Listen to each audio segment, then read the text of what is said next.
Oh, hi, welcome to For Real. My name's Claire and my husband's name is Jeremy. We live in Siem Reap, Cambodia, but today's video is about travel. Now, one of the reasons we love Siem Reap so much, one of the many reasons, is that it's a great place to use as a base if you want to travel around the region, both the region as in within Cambodia and the region Southeast Asia as well.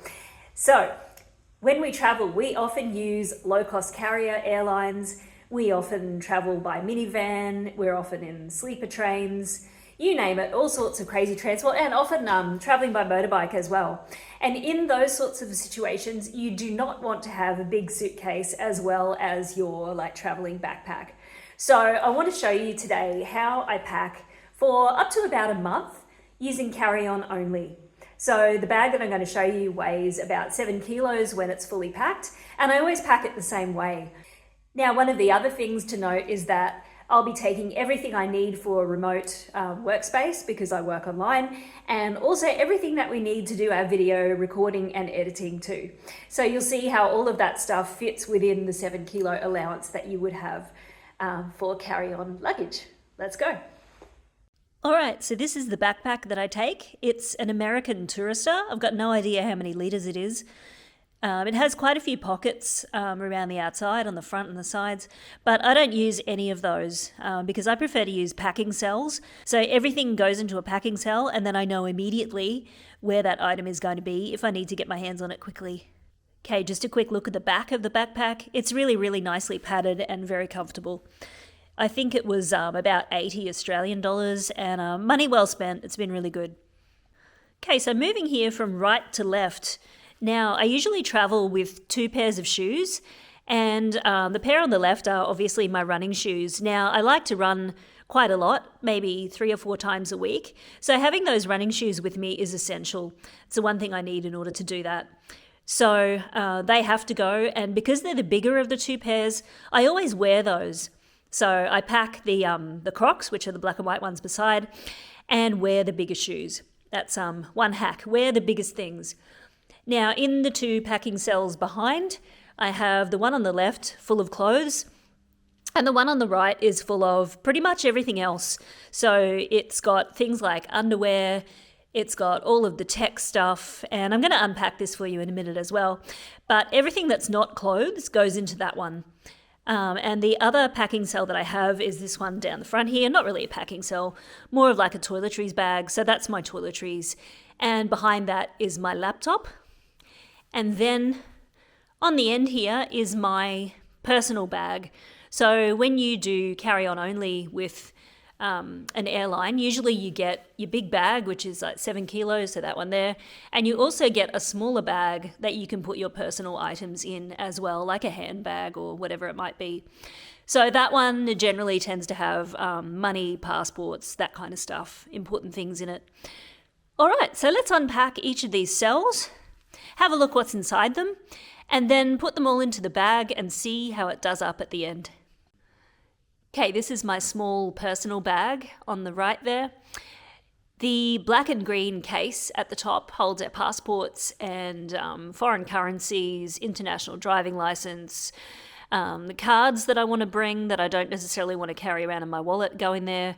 Because once we've checked into a hotel, I generally don't take that with me. I just leave it in the safe or whatever. Below that is my wallet. I changed to a different one this time because Thailand has coins and my other wallet doesn't have any capacity to hold coins. So yeah, that's why I chose to take that one. I've got a pack of tissues, which is always essential. I've got a light there, which is really cool. Mints, eye drops, lip balm, and my phone, which is a Google Pixel 7. All right, next item we need to look at is my laptop. It's an MSI. I absolutely love it. It's fantastic. There are some other things that go with this, like the battery pack, the mouse, and that kind of thing, but I'll get to those in the packing cell that has all of the electronics and cables and things in it. All right, so these 2 piles of clothes came out of my clothes packing cell, and this is it here. Now, an important thing when you're choosing a packing cell, you want to choose the one that is the most floppy you can find. Because when you're using these things, you want to smush them down in your backpack as much as you possibly can, and you want them to be able to take the shape of the space that you have available. So smushiest is best. Remember that. These ones have a mesh cover on top and a double zip. They came originally from Muji, but I don't know whether they sell that stuff anymore. All right, let's have a look at the 2 piles of clothes. So I have 2 pairs of black board shorts. Now I wear those for sleeping, swimming and running.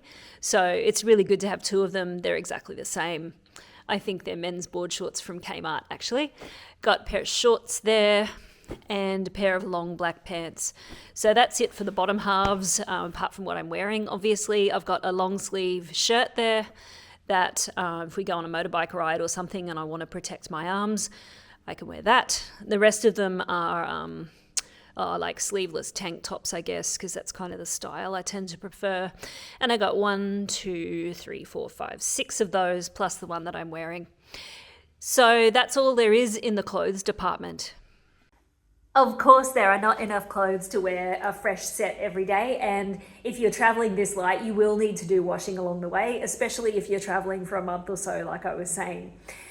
We're lucky that the place that we're leaving now has a full laundry, so I've been able to wash no problem at all. But if I didn't, I would have just picked up a small sachet of laundry powder and done a little bit of washing in the basin every night. And that would be enough to keep on top of it, hang it out to dry that night, and it'll be good to go again by the next day. So don't let that restrict you. You do not need to have fresh clothes for every single day that you're planning to be away. All right, second packing cell does in fact have all of the crap that doesn't fit into the category of clothes or toiletries. So starting, I don't know, up there with the underwear, I suppose. So jocks, there's 6 pairs. Getting very personal here. Socks, there are 3 pairs, one of which I'll be wearing. Bras, there are 3 there, plus the one I'm wearing. The round container on the right there has vitamins. That's something I've been trying to pay attention to a little bit lately, so that's why I have that there. I have a pair of prescription sunglasses here. That is a cord to charge my Garmin. That is a USB cable. That is a phone charger or a USB charger. It's not very big, but it's kind of big enough to get me out of trouble if I find myself in a situation where I'm losing power. It's got enough to get me over the line, and it's nice and light. That's a pair of earbuds. That is some moisturizer that I've decanted from the main pot at home. Oh, this has my sleeping mask, my earplugs, and lip balm. So it's kind of like stuff I need for nighttime. That's my main phone charger. That massive thing is the battery pack for my laptop. Now, sometimes if I'm thinking that the weight is getting really close to the 7 kilo mark, I will take that and put it into my sling bag or my personal items, and they never weigh that one. So it's quite heavy, and I lose 1 kilo of weight just by taking that out. So sometimes I do that. Probably stick it down my pants if I needed to. Anyway, the things that you do, hey?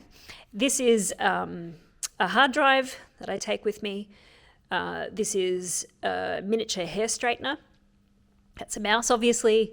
That's an adapter because my MSI cable is earthed, and sometimes the PowerPoints won't let you put it in because they don't have a spot for the earth. So just bring that with me to be sure.